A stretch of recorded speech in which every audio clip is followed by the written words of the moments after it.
Good morning, everybody, and welcome to the Water Pavilion in the Blue Zone at COP26.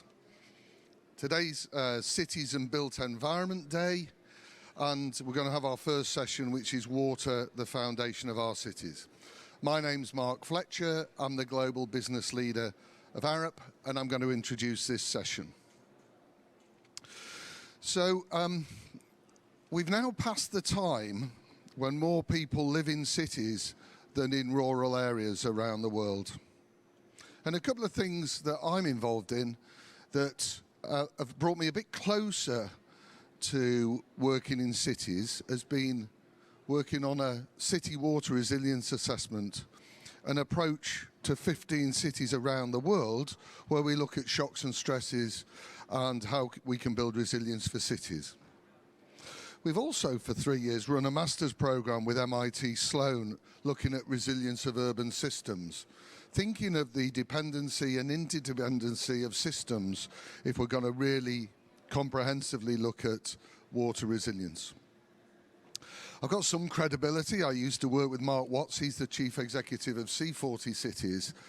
I had a real interest in a growing connection between water and cities. And later I'll have an opportunity to talk about Shanghai and some of the work we've done on blue-green infrastructure at scale. So the day is going to be broadly 4 sessions. We're going to look at this first session, the Water Foundation of Cities, where we think about water at the heart of spatial planning. We'll then look at net zero circular water future for cities and how we can practically look at using the circular economy for net zero. We'll then talk about adaptation, resilience, and urban water. I think that'll be quite an interesting session just to get into some practical applications. And then we're going to finish thinking about accelerating action and looking forward. So it promises to be a fantastic day, and I hope you enjoy all of it. Louise Ellis of Arup, she's going to be moderating the session, what I describe as herding the cats. And she's now going to go through the program in some more detail for the session, just so that we all know what we're doing. So over to you, Louise. Thank you, Mark. Good morning, everyone. My name is Louise Ellis, and I work for an organization called Arup, as well as the Resilient Shift. Today, we're going to be focusing on cities and the built environment. 68% of the world's population is projected to live in urban areas by 2050. And estimates suggest that currently around 3/4 of global CO2 emissions are emitted by cities. Cities, while being the main cause of climate change, are also the most affected. Cities will be and are at the heart of climate mitigation, adaptation, and resilience. And the quality of cities offers great opportunities to accelerate climate action. Their scale means that makes climate action achievable. Their pragmatism and their links to communities mean that they can be action-driven. And their roles as hubs of innovation and creativity will be key to delivering major emissions cuts and adapting to the impacts that they face. Finally, their international networks and collaboration will allow them to share these solutions and scale benefits. Today, we're going to hear about examples of international city-to-city learning, as well as ourselves be part of this peer-to-peer learning. In today's session, the first session of the day, we're going to focus on water, the foundation of our cities. We're going to begin with a keynote by Henk Ovink, the Special Envoy for International Water Affairs for the Government of the Netherlands, who's going to talk about the importance of water in our cities and the need for an inclusive and integrated approach to urban design around water. We'll then have 3 speakers talking about sharing examples of water and climate action, firstly at a community level, secondly at a city scale, and finally at a regional scale. We'll then have the opportunity for some questions and a roundtable. With that, I'm going to hand over to Henk, who's going to provide the keynote for this session. Thank you very much. From here, or yeah?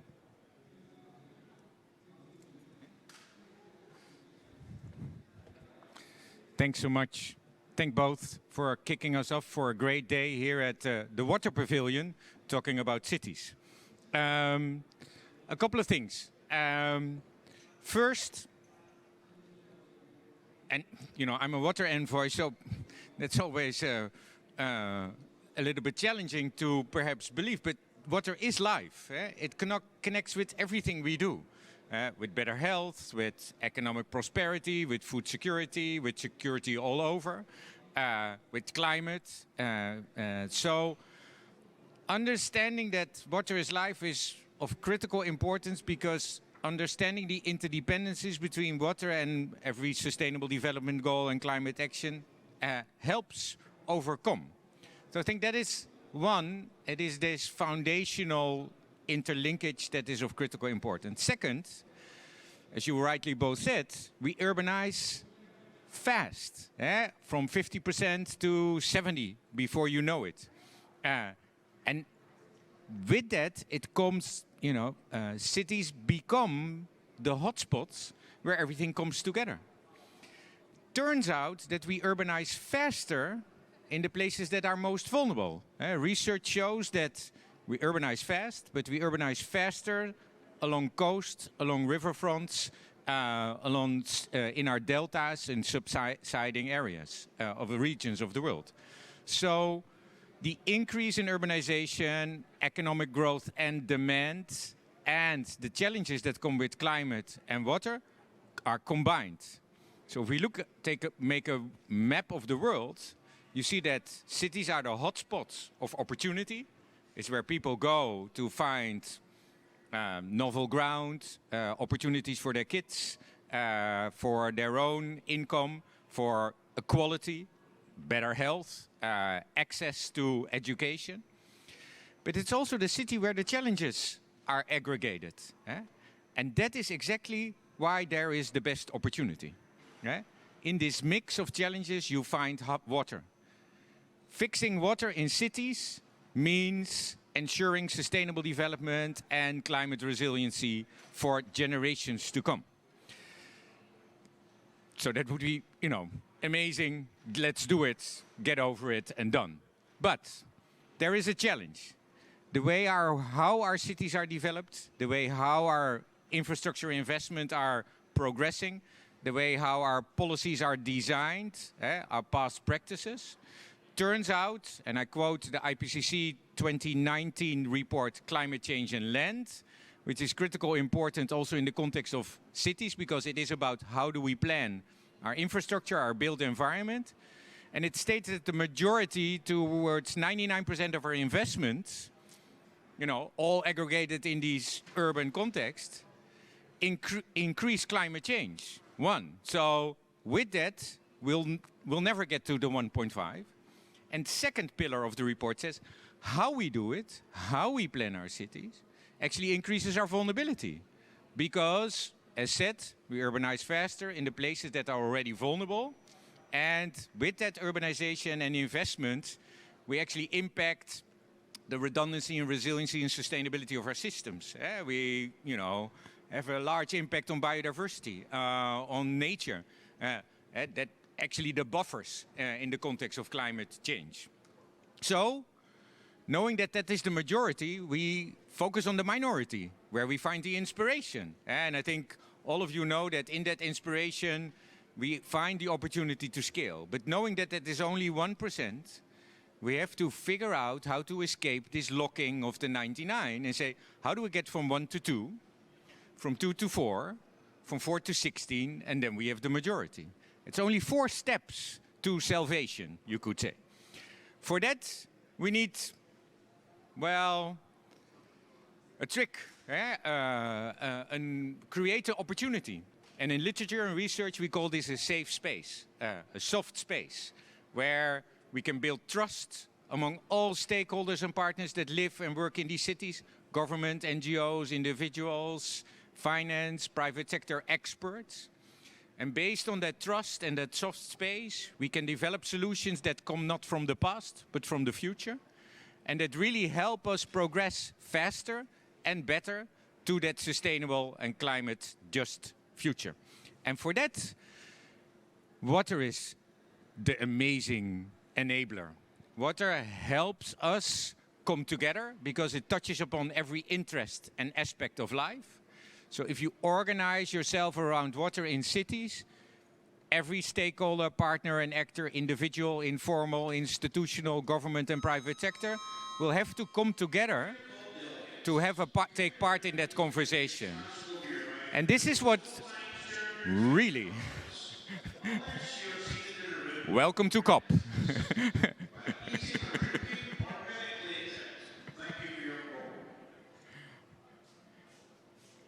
And this is where water comes in. It is really helpful in driving that forward. And this is where, and Egypt will host the next COP, so you could almost say we already refer to that. We use water as a lever, as a way to progress. And it's actually an Egyptian technology ways back because it was needed to move this large weight out of the way and towards to build the pyramids and so forth.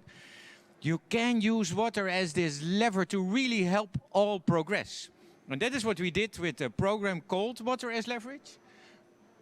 We did an assessment of Asia, Southeast Asia, the hotspot of climate change impact. We identified these city hotspots, these urban hotspots, where everything comes together, so where the best opportunity lies. And then brought everyone together in these safe spaces with this program and said, okay, investing in each other and investing in the assessment and that understanding helps us identify opportunities and innovations that we can then implement, replicate and scale for sustainability and climate equity in these cities. That's what we're doing in Chennai in India, Khulna in Bangladesh and Semarang in Indonesia.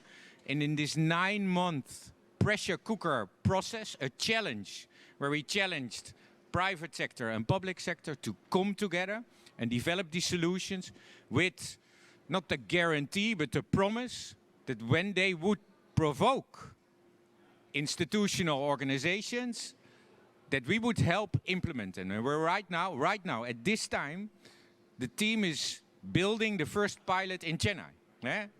It's rainy in Chennai, but still they are in a school. And that is part of a bigger program with the Green Climate Fund and the Indian government. And at the same time, we're working in Khulna and Semarang exactly on the same. And that brought our institutional and other partners together and said, okay, if this is the right way, if we can identify in the 1% those interventions that really are going to make the change, that is what we then need to scale up. So we're working with the World Bank on the Vietnamese coast on a large coastal protection program.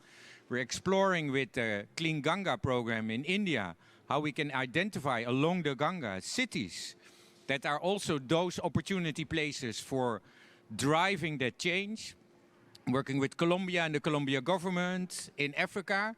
And I'm very proud to also say here that we're working in the Netherlands, Denmark and Germany, which is not the developing world and is not, in the Waddenzee, the cultural heritage site, UNESCO heritage site, protected area, to also identify it in a less urban context with economic and tourism opportunities, what the hotspots of change are. So water as leverage in itself is not only about identifying those projects and programs in these cities that can replicate and scale, it's also an approach.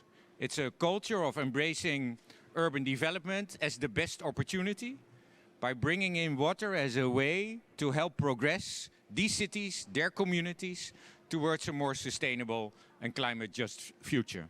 And then it's not only about securing SDG 6 at all or looking only at climate adaptation. No, it's better health, access to water, education opportunities, economic opportunities, businesses. And there's one example from Chennai. With these nature-based solutions that 1,000 tanks teams developed, we did also, of course, the benchmark. A third less of the investment, so cost, half of the cost in maintenance and operations, and a massive reduction in a carbon footprint because you present an alternative to desalination plants, fossil fuel-driven economy, and create a wealth of economic opportunities for the community in waste recycling, capturing energy, sequestering carbon, creating better health in communities, and so forth.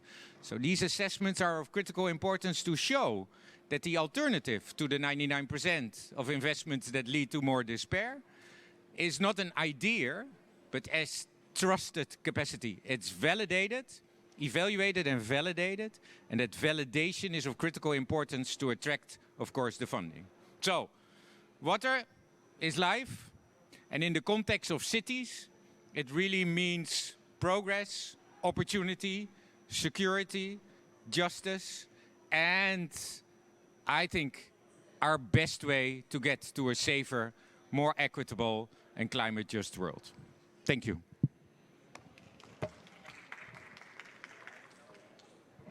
Thank you very much, Henk. A really interesting keynote there about the importance of building trust, the need for collaboration, in order for water to be that golden thread that touches all parts of cities, and the need for the private sector and the public sector to come together to identify that 1% of interventions that really makes an impact. Next, we're going to hear from 3 different case studies at a community scale, a city scale, and a regional scale.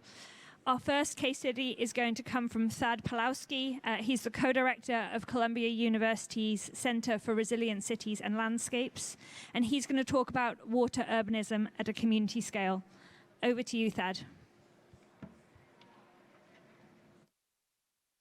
The sound is okay. It's very early in the morning here in New York City. I would have loved to have been there with all of you, but it's very difficult to bicycle there from New York City. I know some of you came from London, and I think that's awesome, but I'm really glad that we have this space here to talk about water as the foundation of cities, and I believe that is so true. Whoever titled this event, I think it's very poignant to me to think of water as the foundation of our cities. I think for most of humanity, we all agreed that water was the stuff of life, the very foundation of life, and that our cities would be built on that. And somehow in the last 100 years or so, we've forgotten that water is the foundation of our cities. And we've been led by other forces that have organized urbanization, extraction, expansion, endless economic expansion, exploitation, often along lines of race, class, and caste. Globalization, a form of neo-colonialism that actually replicates some of the power structures that have been persisting for 400 years. Migration, of course, affecting us all over. Wrong direction. Climate change, of course. Polarization of our politics. We feel this very deeply in the United States right now. So these are some of the forces that are organizing urbanization processes around the world. And our work at the Center for Resilient Cities and Landscapes, like a lot of your work, is trying to help communities be empowered to make their own futures. And so we try to use our resources of research, planning, and design and put them in the service of communities on the front line of climate change, and oftentimes with a specific focus on water and water infrastructure. This term resilience, it means, is invested with meaning for us to empower communities and ecosystems to survive in the world in crisis. It's, we've been doing this work all over the world with a number of different local partners. And we've also been teaching the next generation of urban designers and urban planners at Columbia GSAP through these water urbanism studios. And I'll talk about just a few of them now. Hank mentioned, that was another rule I had, by the way, not speaking at 4 a.m. and never speaking after Hank Ovink. So I'm breaking all sorts of norms this morning. But so we started in Vietnam. So the city of Can Tho, we were invited by Dr. Trung in the lower right here. He's the head of the Dragon Institute. And so Can Tho is a city in the lower Mekong Valley.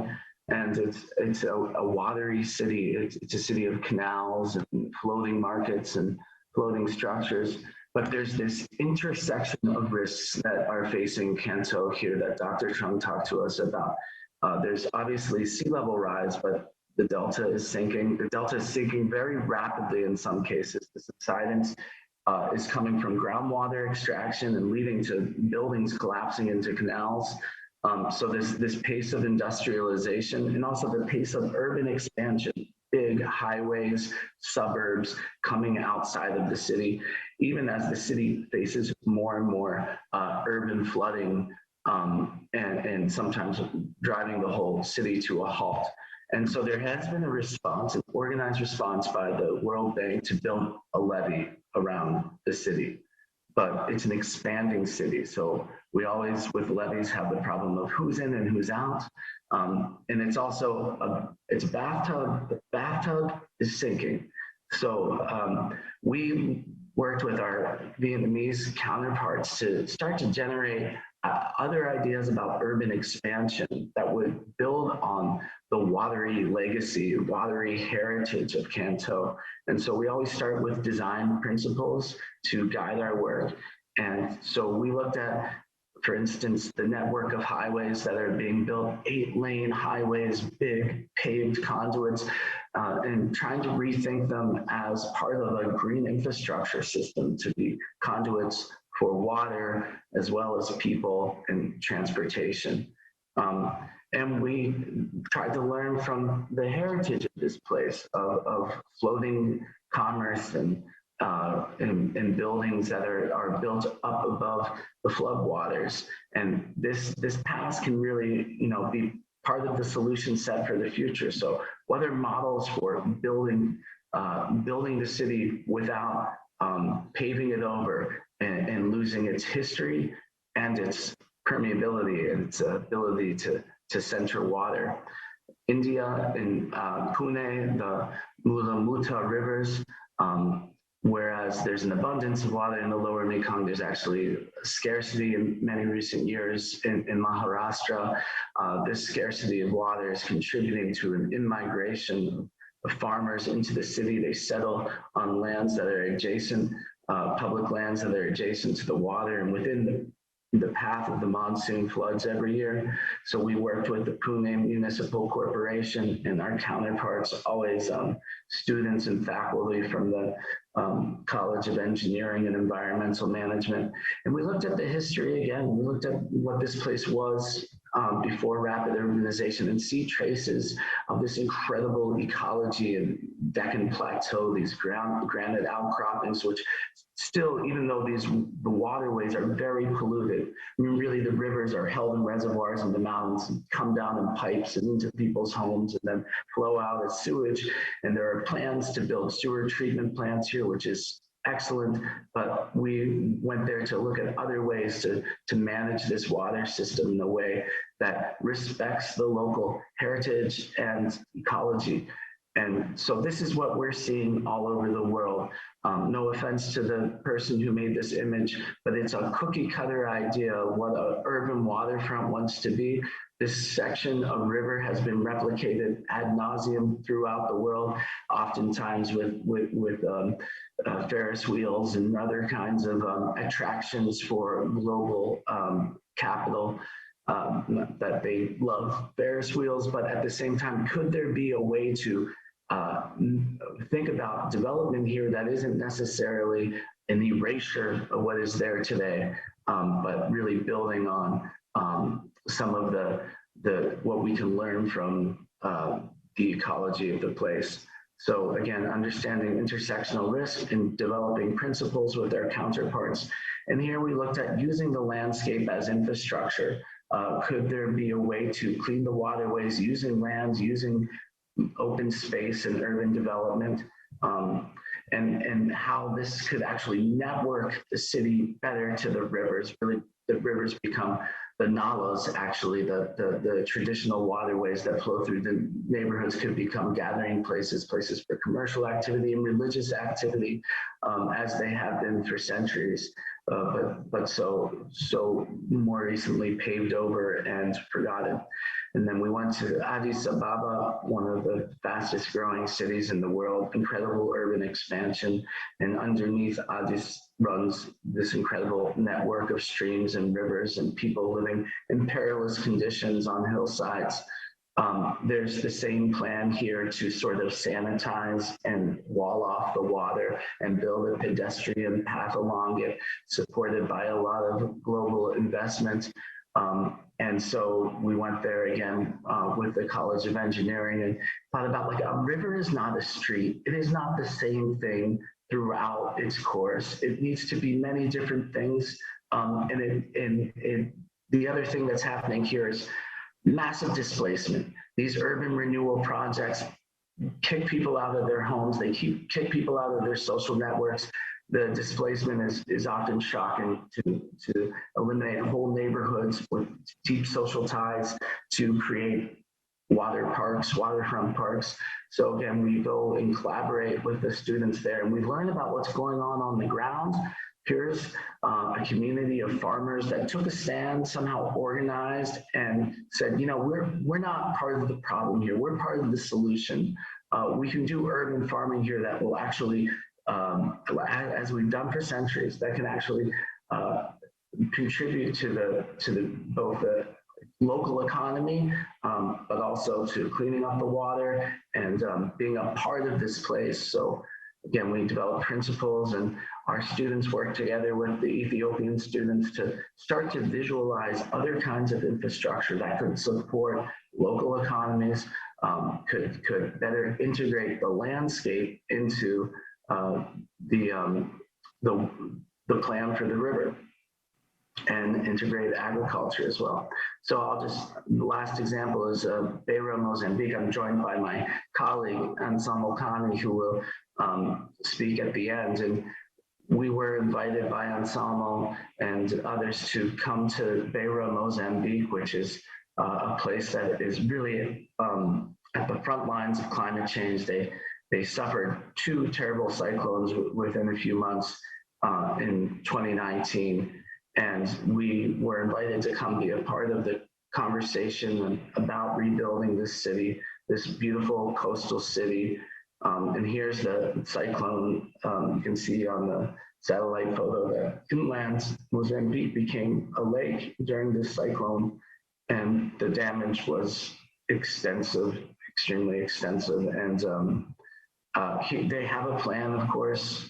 I think it's from the 19th century, although I think it was really more recently. But the city, this plan, this urbanization pattern of concentric rings might look nice on paper, but it's not what's happening on the ground. So we went to try to learn what is happening on the ground from the mayor and from local activists and from people that are part of the recovery, but most of all from our students and the great partnership between our students and the Mozambican students. So we learned about how people are rebuilding and what their challenges are and how the infrastructure performed. There's Anselmo. And then we, again, developed design principles that really respected that this is an ecological city by the sea.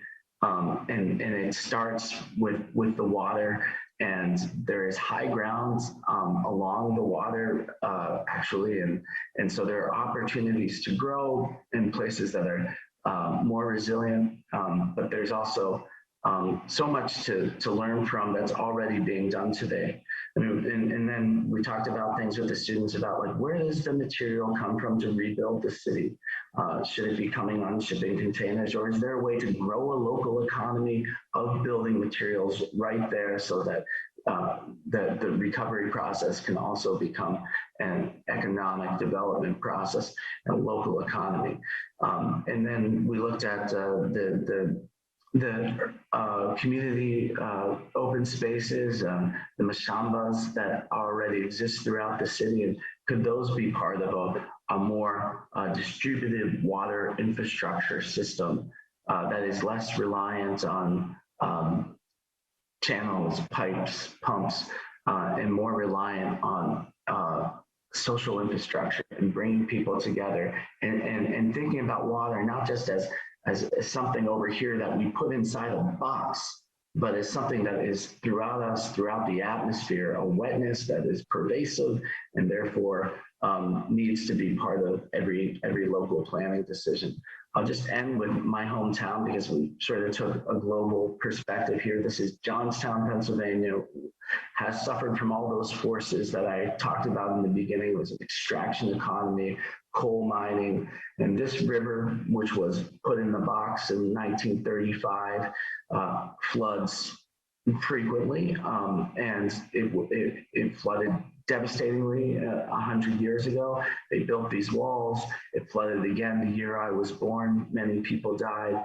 These walls are crumbling now, need to be replaced. So I've been part of a conversation for years now about how this town can rebuild its rivers in a way that makes, that brings people together, that restores some of the economic loss that's happened here. So here's a town in the age of extraction 100 years ago. That mountainsides are denuded, open pit coal mining, polluted waterways, thriving industry, yes, but soon facing collapse. And that collapse brought economic depression, opioid addiction, polarized politics. It led really to the election of Donald Trump in so many ways. And this is the city today. Even as we're making our plans, nature is coming up around us. And so this vast forest that's taken over the former industrial lands now is part of the economic recovery of this place. And it's starting to grow again with local economy, with local people making things and returning to its roots as a place for making, and also returning to its roots as a watery place in the mountains. And so I'll leave it there. Thanks so much for listening to me this morning.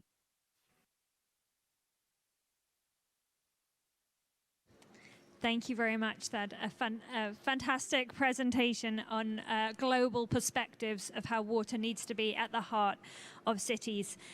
Some great examples there from Kanto, Addis Ababa, Beirut, as well as Johnstown in Pennsylvania. I particularly enjoyed the last example. I thought it was really excellent.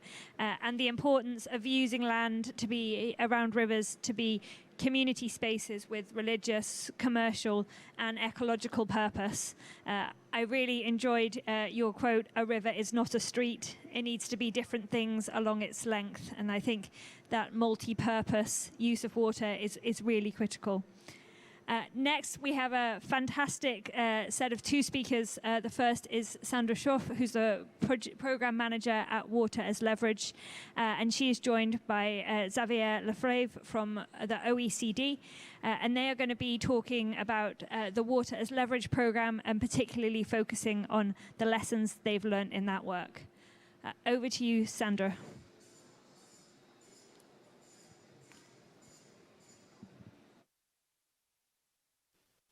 Great, thank you, Louisa. I'm just going to tell you something about the program Water as Leverage for Resilient Cities in Asia.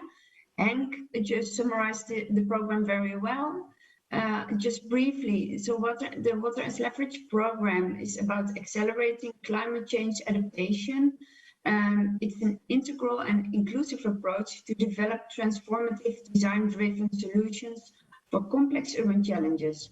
More specifically, it aims to generate projects that address the urgent water and climate adaptation needs in cities, but also in river basins and regions around the world. This part of the session focuses on the ongoing Water as Leverage program in Asia, like I told you. And we will show you how does this work in a city. We will show you a short video on Water as Leverage, of course, from the different local perspectives. The perspectives from our local ambassadors, Jayshree from Chennai, Abir from Khulna, and Ismet from Semarang. Water as Leverage is about people. Everybody needs to be involved from the drawing table up till the implementation phase. Not only vulnerable people, but also, for instance, financing institutions. And therefore, after the video, Mr. Xavier Lefebvre will share his view from the perspective of financiers on the Water as Leverage with you. Stay tuned.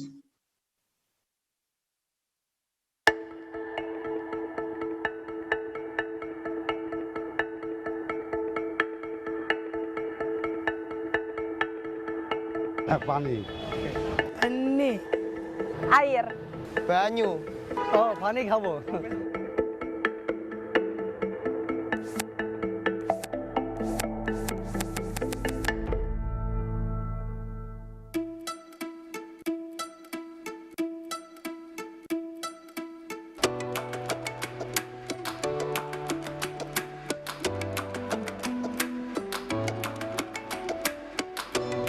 তুলা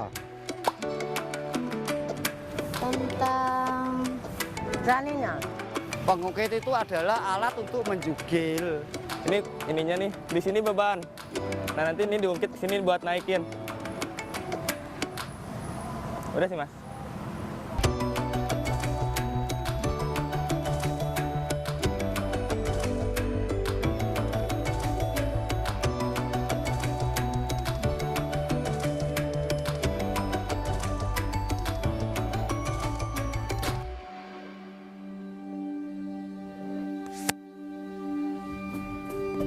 The kind of issues that dominate Chennai are all typified by water.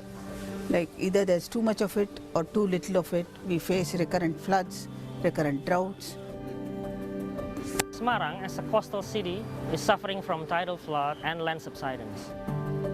So people here tend to think that water is actually their enemy rather than their friends.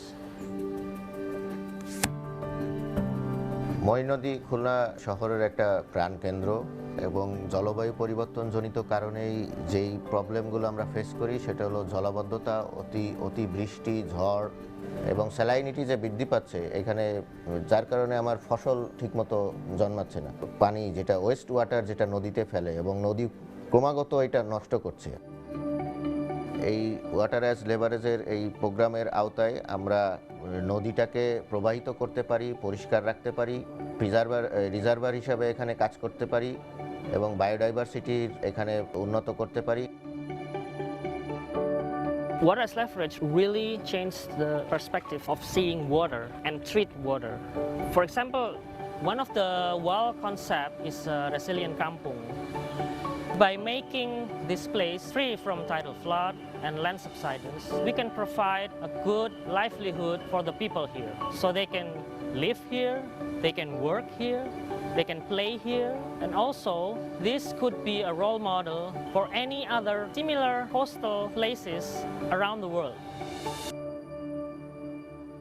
As a program, Water is Leverage made sure that water was not looked upon as a problem issue. It was looked upon as an opportunity. It was looked upon as a connector. One of the things that the program attempts to do is to capture water effectively. One of the sites is a temple tank.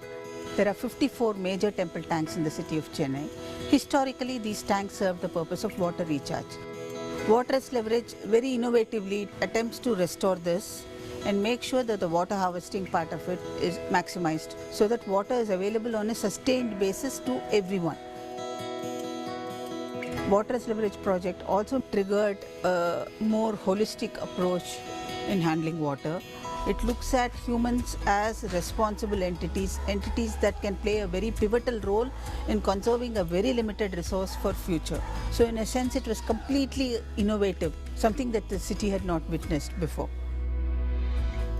Programme bottom up approach একদম root level থেকে যারা user, যারা এই পানি ব্যবহারকারী, যারা জলবদ্ধতার শিকার এবং একদম রুট লেভেলের কৃষক পর্যন্ত, কৃষক, রিক্সাওয়ালা সবাই এখানে এনগেজ ছিল। সমঝোতা এর মাধ্যমেই আমরা এটা তৈরি করতে সক্ষম হব। আমি একটি সবুজ এবং বাসযোগ্য খুলনার স্বপ্ন দেখি, যেখানে প্রাকৃতিকভাবে সব কিছু গড়ে উঠবে এবং লবণমুক্ত পানি যদি আমরা ব্যবহার করতে পারি এবং বায়োডাইভার্সিটি এখানে উন্নত করতে পারি, এটা একটা সাস্টেনেবল সিটি হিসেবে গড়ে উঠবে ভবিষ্যতে। My dream is that the people of Semarang will love the water, that every place near the water, it can be a beautiful place, it's not an abandoned place, and all the people of Semarang will consider water as friends. I dream of a Chennai where the city does not fear water, where water is celebrated and look at it as a resource that you really can conserve for future in an extremely inclusive manner.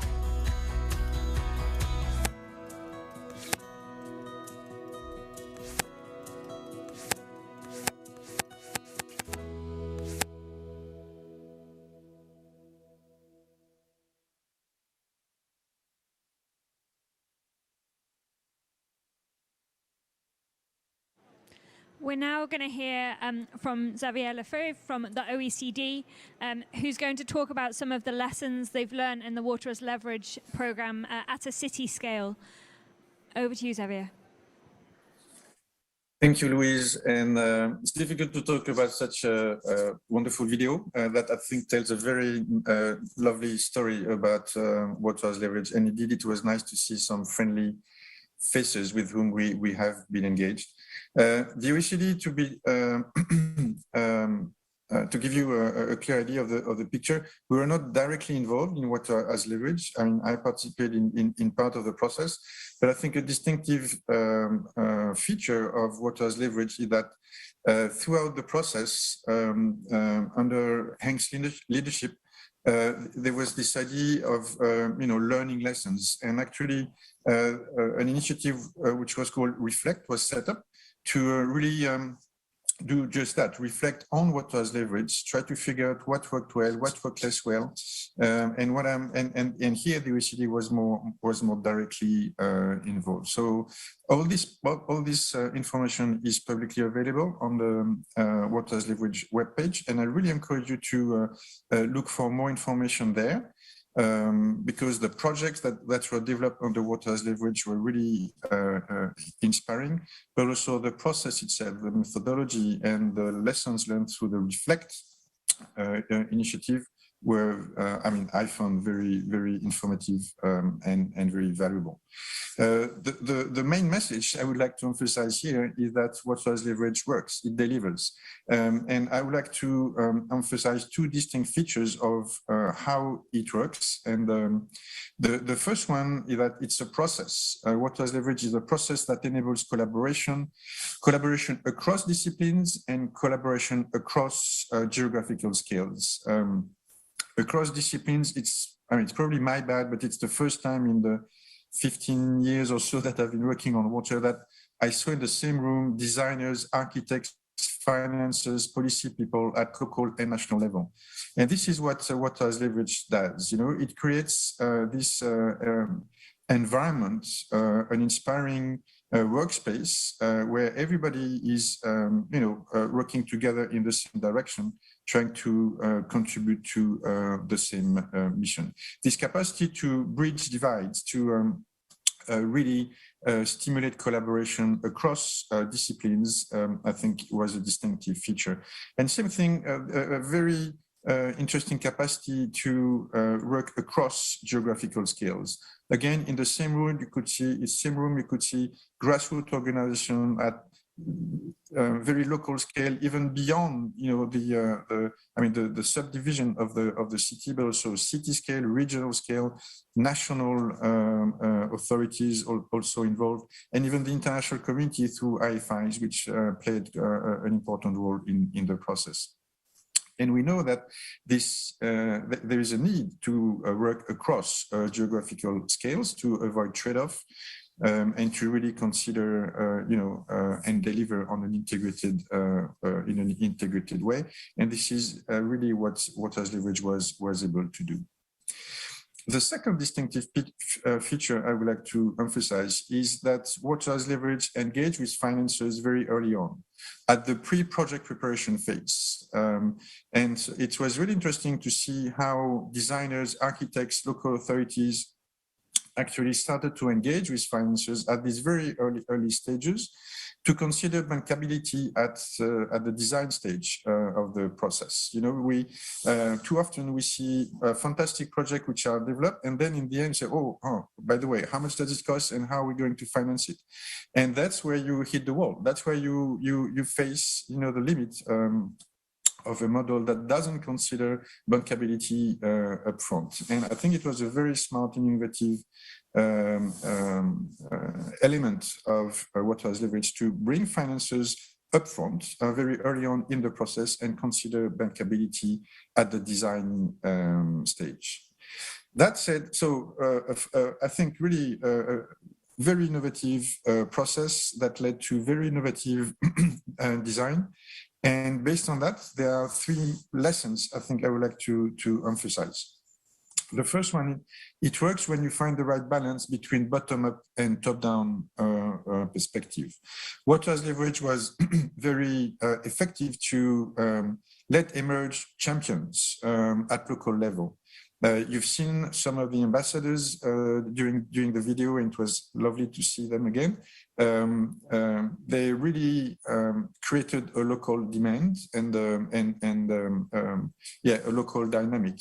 The point is that local champions also need to work with champions at more national level, because there are a number of decisions which are critical to make these projects materialize that are taken at national level. So the question is how to, combine that local demand with national priorities. And it's probably something that needs to be considered when Water as Leverage embarks with new cities and countries, making sure that there is strong demand at both local and national level, and alignment here, I think, is critical for success. A second lesson is how to work with IFIs. I was really struck in the very early stages of Water as Leverage of some IFIs saying, well, this is fantastic. The project that you design, that you are working on are exactly what we need, because they combine, water resilience, urban development, climate change adaptation, environmental issues, social issues. Fantastic, but this is not how we work. And that's what I think a very interesting feedback, that IFIs, they work they have their own ways, they have their own processes, and that's fine, because these processes are driven by very robust principles, and there are good reasons why IFIs work that way. So the question is how to embark with IFIs, how Water as Leverage can actually work most closely with IFIs, maybe as an advisory role, maybe in a more structured pre-project preparation phase.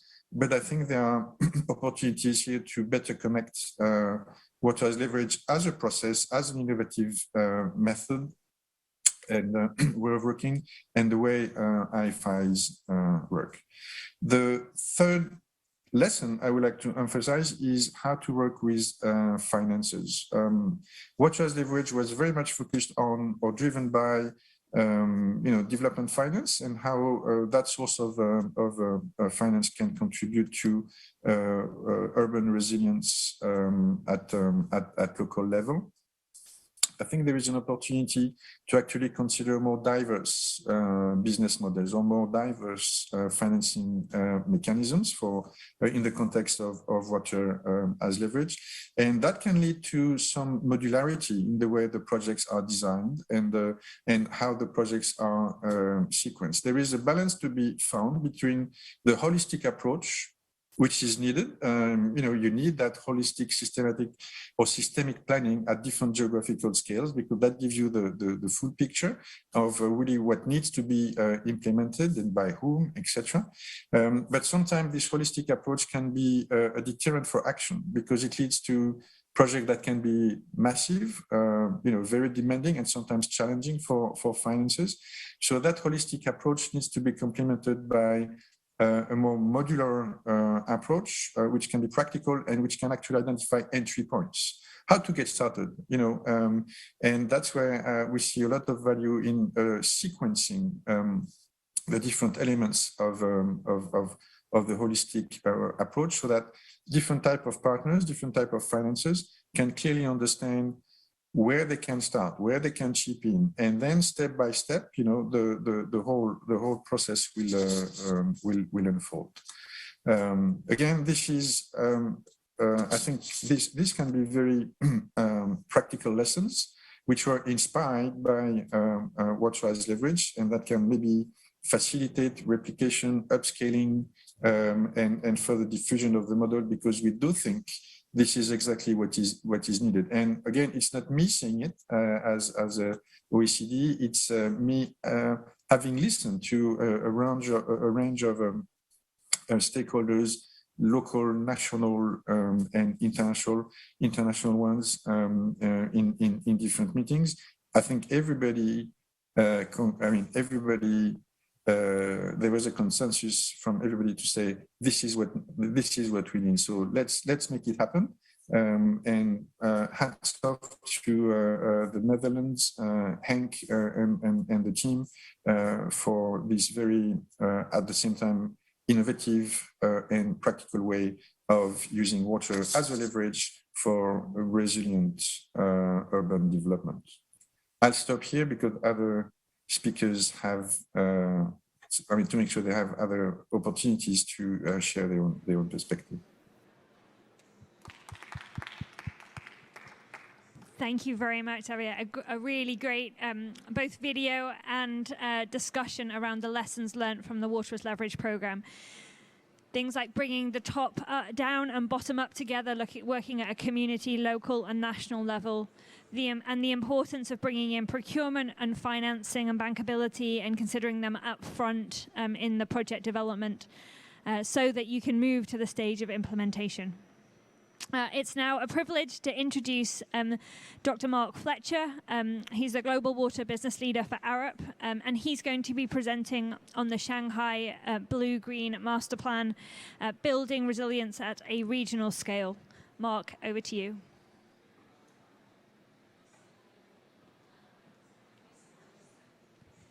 Thanks very much, Louise. Thank you. I do have to reflect how inspired I am by this session so far, and it's great to present with like-minded professionals from around the world sharing their experience. This idea of creating soft space where we can all share and collaborate and learn from each other is really important. I think, and Henk's talked about future-focused solutions, so hopefully I can give you a little insight into where we've started to use some digital innovation in the way in which we've approached Shanghai. And Thaddeus, he wants less pipes, tanks and pumps, and hopefully I can share with him the sort of solution that we're looking at developing, which will significantly reduce those. And I've got to say, I love that idea of nature creeping back in Johnstown, Pennsylvania, and I think that it's really important, if we weren't there, how long it would take for nature to take control and recolonize everything. Anyway, to Shanghai and the Drainage Master Plan. And what was very interesting when you think about the whole approach to sponge cities in China, the fact that the state subsidizes some of the investment in those sponge cities, but how some cities are being quite innovative in the way in which they're getting a handle on how they're going to invest to tackle and manage in a more sustainable and resilient way some of their large challenges. In this instance, it was run a global competition for a master plan, and we decided we had very little to lose and an awful lot to gain. So we submitted and were shortlisted and subsequently successful. So I'll share some of what we've done. So it's for about 16 million people, the Central Urban Area Drainage Master Plan in Shanghai. A phenomenal scale, and you could say a really wonderful opportunity to think laterally and to think about how you start to analyze and understand a city at that sort of scale. A sort of real fundamental systems of systems thinking, which I think is, for us as a journey, it's been a learning journey. I think there's been the benefit of coffee machine innovation, where one of our colleagues was talking about the challenge of analysing the city and how long it might take. And another colleague said, well, I'm looking at land use management in rural China, and I've been using machine learning using Google Earth, and I think there's quite a lot that we could use to maybe transfer and speed up your data processing. Now, what that actually was doing it meant that we were spending a lot less time thinking about how we just define what the problem is, and we could put all our thinking and innovation into solving the problem. And so that's part of what the story that I'm going to reflect. But let's just think of some of the drivers and challenges for one of the largest cities in the world. And we can think about some of those natural challenges. We could think about the topography of the space, or it having a high water table. We could think about some of the economics, like the land value and the high density of people. We could think about tidal rivers, so we can think about shocks and stresses. You can think about sea level rise, you can think about increased extremes, so increased storms, combined sewer systems, lack of capacity, increase in population, age in infrastructure. In many ways, I could spend the next 20 minutes just talking about more and more of these, and you get an idea of the complexity and the need for a sort of rigorous and holistic approach to resilience. And the sort of thing we're thinking about in the way in which we're developing our solutions is sort of, you know, what are they doing elsewhere around the world? What can we learn from Portland or from Singapore or from Hong Kong or New York? There are sort of snippets that are always context specific. It's always important that you understand the place itself, the people, and the way in which that city's evolved and developed. And one of the important things is to look around the world and think, well, where are the similar cities that have evolved in different contexts, and what can we learn from each city? I thought it would be quite nice, actually. So you'll see the categories at the top, the sorts of things that we were learning from other cities. I left in Chinese because we always do everything in English and assume we're quite ignorant, I think, in some ways. So there's a lot more Chinese people there than there are English people. So there we are, I've left everything in Chinese. But you get a sense of our sort of, it's our green, amber, blank. What are people doing elsewhere around the world? And this is around blue and green infrastructure. What are they doing and what can we learn from it? But let's not just literally transplant it and think it's going to work in Shanghai. Let's actually try out some of these ideas, synthesize them with all the local authorities and organizations so they can say whether there's something in those solutions that's of value, rather than a literal transplant. They don't work. You could say, we could look at New York City, and in many ways, climatically, New York City isn't greatly different from Shanghai. It's quite a significant size in terms of a city. Actually, it's a bit smaller. But there are some things, some challenges that New York's been going through around what it's been doing with its stormwater, that maybe there are some parallels. And when we think about the scale of transferring things, well, that scale can be down to the sort of,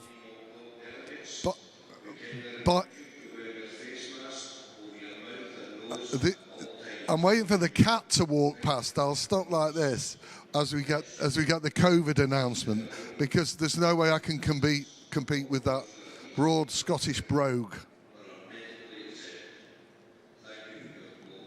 You're welcome. Thank you very much, Hamish. So it's interesting, this little, what looks like a pocket park, it's a bioswale, top left-hand corner. Well, I think New York's been putting thousands of bioswales.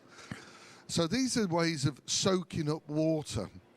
And what I quite like is you're literally taking this idea of a sponge city, and then you say, well, why can't we just put a sponge intervention in that's a couple of meters by maybe 6 or 8 meters? But if we put enough of them in, we'll start to contribute, a bit like the strands that form thread and the thread that forms rope, will contribute to a more resilient approach. You can see here that the sort of solutions can be at different scale. They can be at personal scale and they can be at neighborhood scale. So when we set out, we had a real concept of we think our solution is going to involve blue infrastructure and green infrastructure. And if we can really get a handle on that, it's going to significantly reduce the need for grey infrastructure, which meets Thaddeus's challenge of less pipes, tanks and pumps. The interesting bit that I think unlocked it, you could almost call it the Rosetta Stone, was the governance. And then the governance is, how do we look at who's responsible for each stage of the water cycle? And when we think about who's responsible and where those interventions and interactions come, when we then test that framework of governance with shocks and stresses, then we get an idea of who should be in the room when we're talking about specific issues. And in many ways in Shanghai, what we found were different departments within the city who'd never been in the same room to talk about common problems, but from different perspectives, which I think is really fundamental. You'd almost say, how would you ever commit to invest in building something unless you'd first of all got your story straight in terms of all the organizations working together within the city? So, and it was a bit of a eureka moment, but I think it definitely contributed to a significant change in approach. And really important, and we're seeing this, the important that your solution is, it's not just integrated, you're thinking about all the different systems that make up a city, and you're considering the dependencies and interdependencies between those systems. And I've got to say, in the past, I think we've managed urban water issues in silos. We've managed them in silos, and we have assumed that when something occurs, we can rely on transport to get there or power to drive our control systems without even thinking whether those things themselves have vulnerability or need resilience building in. The other thing is we're looking at an uncertain future. Our climate is very uncertain. Our extremes are uncertain, even with our science pavilion behind us giving us the best models. We still have a huge range of uncertainty. So we have to be adaptable in the way in which we approach things. And I think increasingly with this acceleration in computer power and digital thinking, we've got to think how smart we can be, how we can try and embrace some of that in the way in which we assess the problem. So one of the breakthrough ideas we had was to consider the typologies of a city and whether we could analyze those typologies using machine learning. And so we went from, and you can see some, it's interesting when we did this, we've got 12 typologies. In the work we've recently been doing in the UK, we've developed that to 34 typologies. So we're already transferring this idea. But you can see obvious typologies like rivers or like industrial areas or brownfield areas or parkland. And the sense that if you know how much of that sort of typology there is, then you can work within what are the range of interventions you could use within that space itself. So this gives you an idea of how we managed to characterize this using machine learning very rapidly. And then that gave us a really good basic framework to operate within, and then think about, okay, so what do we do within those spaces? Whereas when we originally approached this, about 3/4 of our time was how do we even get to that? Because it's a very complicated thing to analyze. So we sort of flicked the problem on its head in many ways. And because we were thinking systems, and because we could see the value now having that framework of thinking about how does the governance work across this developed system of systems, typology of city understanding, we got a real handle on where green infrastructure was most important, where blue infrastructure fitted best, and where residual grey infrastructure was still required, but we could significantly reduce it. When I say significantly reduce it, the estimate for grey infrastructure before we came up with our solutions was something of the order of about $40 billion. With our developed approach, we'd got that to somewhere under $30 billion. And we didn't realise that there was going to be a significant saving. We were, in actual fact, we were in many ways interested in Shanghai being blue and green and more connected with natural systems, and that was an added bonus. And there is that thing in many ways that nature positive, it gives you added benefits, most of the time that we aren't fully taking account of, those wider ecosystem services from our natural capital. So to translate all the conceptual overview type, big picture infrastructure words into real things, this gives you a sense of the sort of simple interventions that we're talking about, but at a city scale. It's only a flavour because I can't do justice in 10 minutes to something that is at a scale. But I think I was encouraged that the leading authorities in the city saw the value of thinking differently and laterally. I think at a national level, they're about to release their third round of sponge cities, so another 30 sponge cities. And we're hoping through doing something like this, we can show how you can grasp the smoke that is sometimes a very large city and turn it into a real practical, deliverable set of investments that can help really get a handle on the problem. That's our master plan. It's significantly reduced the need for major tunnels, major storage, and major pumping. But I think it's a solution that provides a much more resilient and sustainable Shanghai, and therefore as a sort of seminal piece of work that's out there, I think this will definitely be a stepping stone for people to go forward and develop their thinking in a different way. I think it wholly complements what Thaddeus was presenting and what Henk and the team at Water as Leverage is presenting, in that by sharing something that can start to look at scale and then adopting the sorts of principles we've got in Water as Leverage, I think we can start to inform a much better way in which we manage our cities. This was from the, when we had to present our final solutions, we had a huge panel of academics and senior experts across China, and we got the thumbs up across the whole suite. They were very impressed with what we'd done in such a short time. So it's something that we're very proud of, and I'm very proud to share. Thanks very much.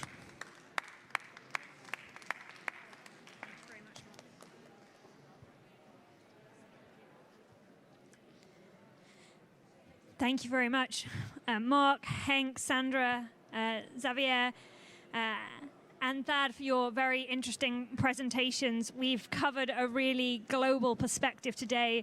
We've taken a trip through Kanto, through Addis Ababa, Beirut.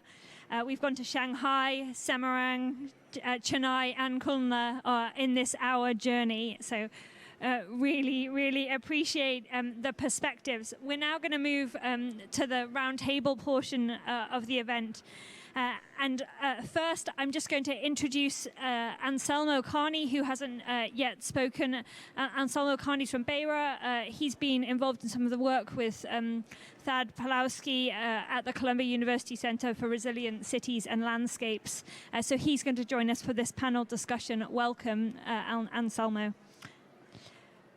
The first question I'm going to pose to Thad online.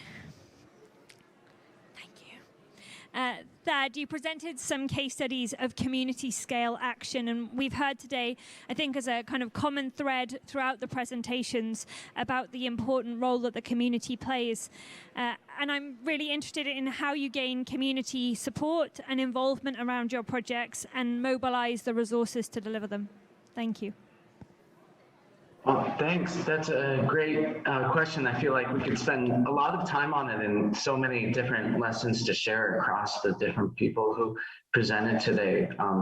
I talk mostly about the work we've been doing as teachers. So oftentimes young people are a great entry point into a larger community. And also the young people that I've been working with are very hungry for change and don't see the world as a static. They see it as in a moment of constant flux, and also that they, increasingly, and you can see this in the demonstrations outside, I suppose, that feeling a sense of urgency and agency around these things. So I think that's important. But since Mark brought up New York City, I think it's pretty relevant here right now. We're in this transition moment in New York City, and there is hard work ahead in resetting the relationship between government and communities. It's 9 years after Hurricane Sandy, and I feel that we've learned a lot in the last 9 years about how government and designers and engineers and all of us who are working in this space can be not just more responsive to communities, but really center environmental justice and climate justice at the very beginning of our work. And oftentimes that really means redistribution of power. That can be through money or knowledge or hopefully both. And so we've just got this infrastructure bill passed in the United States. And so a lot of us are asking, like, what is this infrastructure going? How is it not just what is it, but how is it going to be done? Can't keep planning infrastructure the way we've done in the past in an exclusive way. We need to reset community, government, private stakeholder relations. And it's going to take a lot of work. It also, frankly, is going to take more money, moving this sort of trust building between community and the agents of change upwards in the process. And it might take longer than infrastructure projects of the past, but in the long run, it will be certainly more resilient and more worthwhile because we need this change. I'll stop there. Thanks. Thank you very much, Thad. I'm going to ask a question next to Anselmo. Anselmo, you're based in Maputo, I understand from Thad. Maputo has a really rapidly growing population, and I'm really interested in how you're embedding water at the heart of a rapidly urbanizing city and at the heart, really, of city planning in Maputo.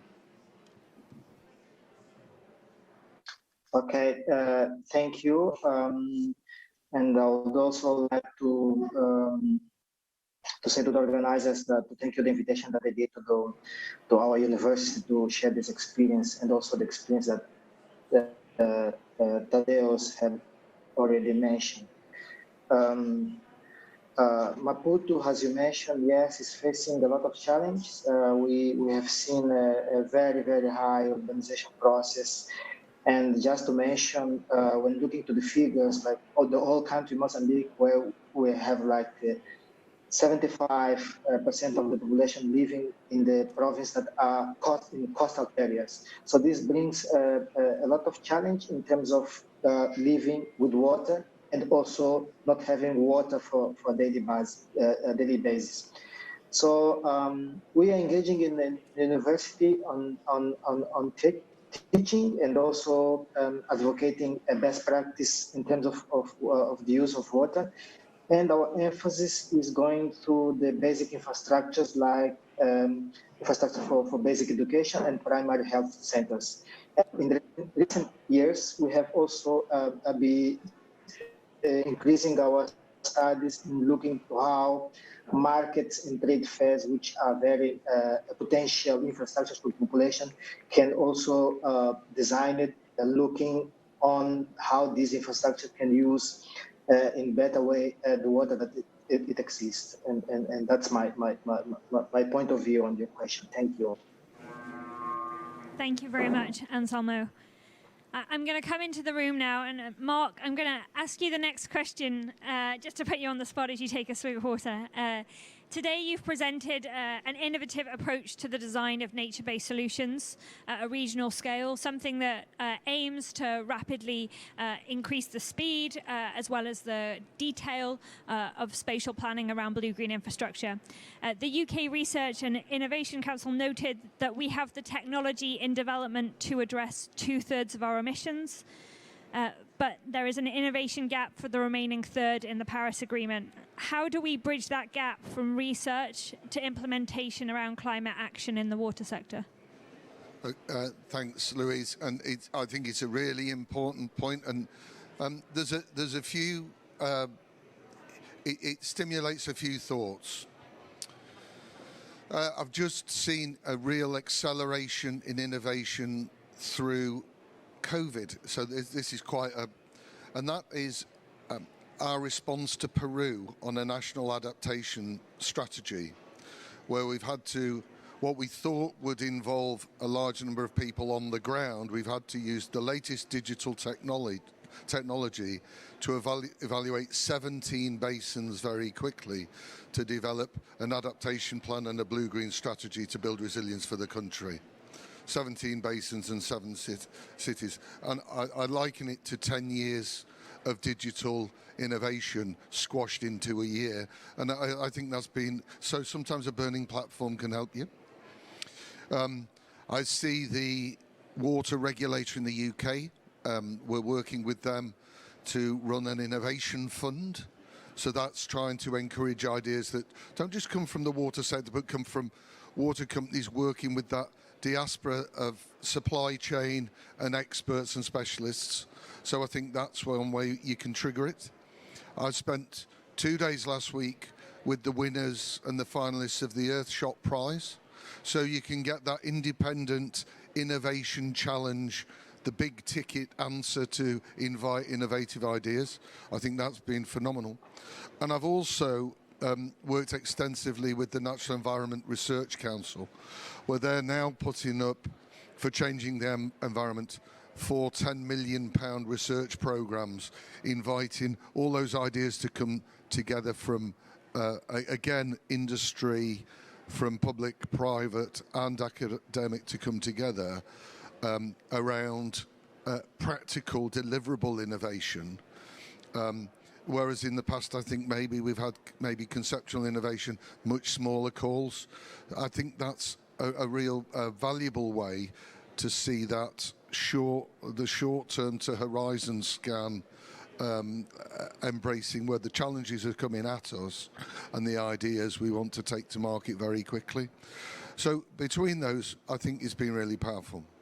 The only last thing I'd say is the work that we did in Shanghai, we applied in Mansfield, in Nottingham, in the UK, to very rapidly evaluate potential for blue and green interventions for Severn Trent, for which they, I think, 3 weeks work, and they've obtained £85 million of funding for blue and green infrastructure.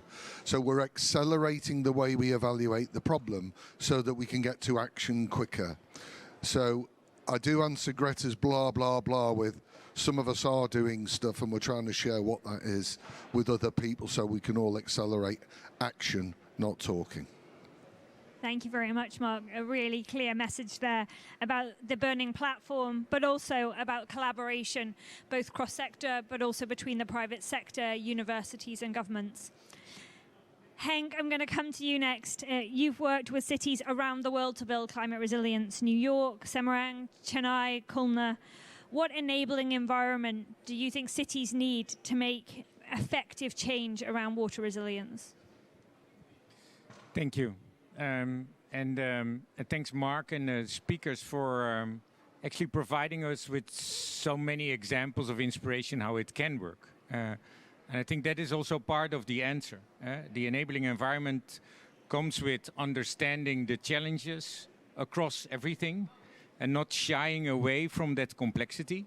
And I think that is of critical importance, having an enabling environment, communities, institutions, NGOs, academic, businesses, private sector, government, that is able to deal with that complexity. That across the silos, how we organized our society, that we still figure out, being it in a soft space or a little lesser soft space, how we can cut across to continue to have these interdependencies of the challenges on the table. And so I think that is one lesson of critical importance, because what we have done in the past and are still doing today is that we single them out and think that complex, wicked challenges in the context of climate and sustainable development can be taken apart and addressed in our silos and presented with single-focused solutions.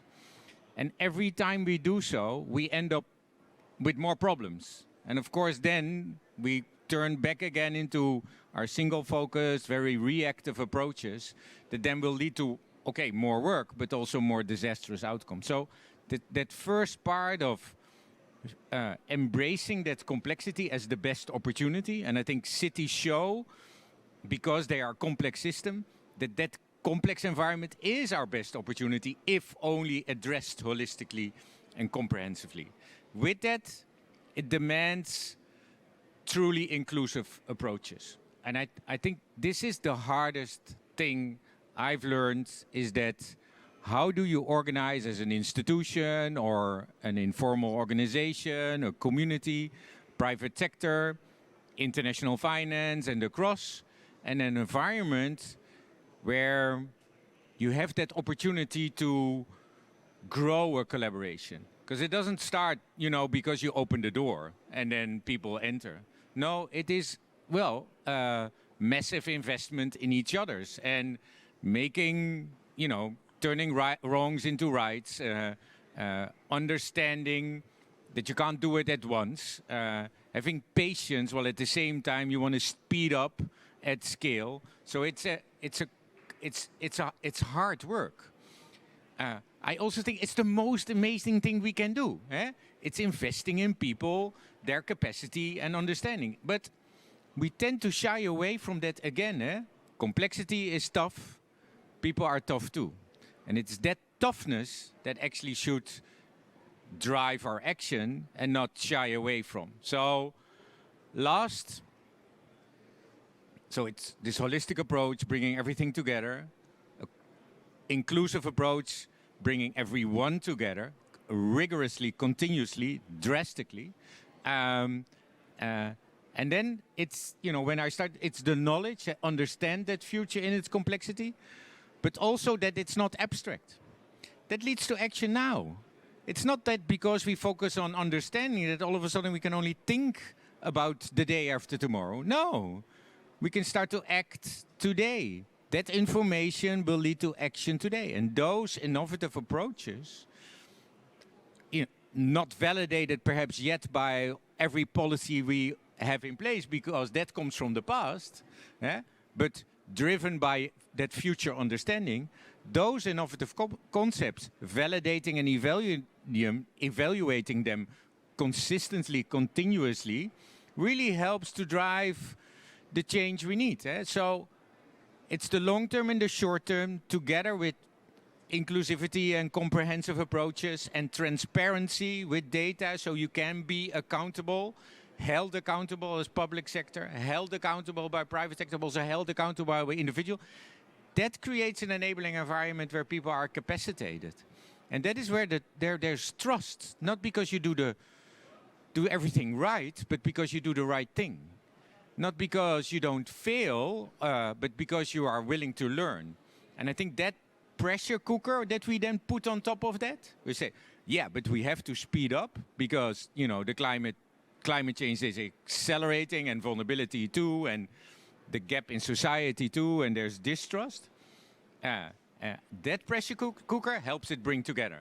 I think that is what I learned in the work around the world that comes back at us. If you invest in this, you get that massive return. It's the values in society, it's the values across SDGs, it's the values in people that work together and believe that it is possible. And that part of the hope that encouraged me every day. So, and then I completely agree with Mark. This is where we have to focus on, because this leads to the action on the ground, the change on the ground, and the opportunity for scale and replication that will help us deliver on the promises we made.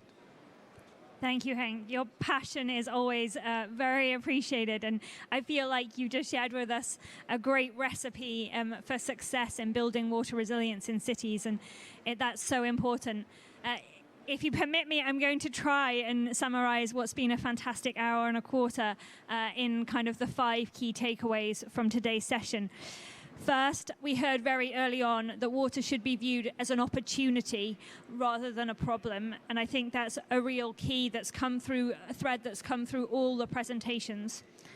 The second is that water is a golden thread in cities. It underpins economic prosperity, health and well-being, culture, and we have to grasp that golden thread in our design, in the way that we're working in our spatial planning. Thirdly, I wanted to pick up Mark's point around innovation. Innovation, it needs that burning platform. We've got that with the climate crisis. We also have had that with COVID. And that collaboration needs to be cross-sectoral around innovation, but also between universities and the private sector. The fourth area we've heard about is the importance of bankability of these solutions, bringing in the financiers up front so that they can work with project teams to move solutions into reality.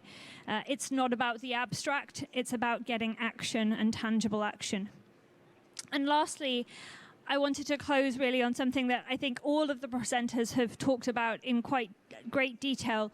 Cities are a complex system that can be really difficult to get our heads around. But in order to unpick and unpack the complex system of cities, we have to work together and we have to collaborate across disciplines, across water, across transportation, across buildings. And that collaboration needs trust for everybody to work together. But it also means bridging divides and engaging with communities and grassroots organization. And crucially, that's all about investing in people.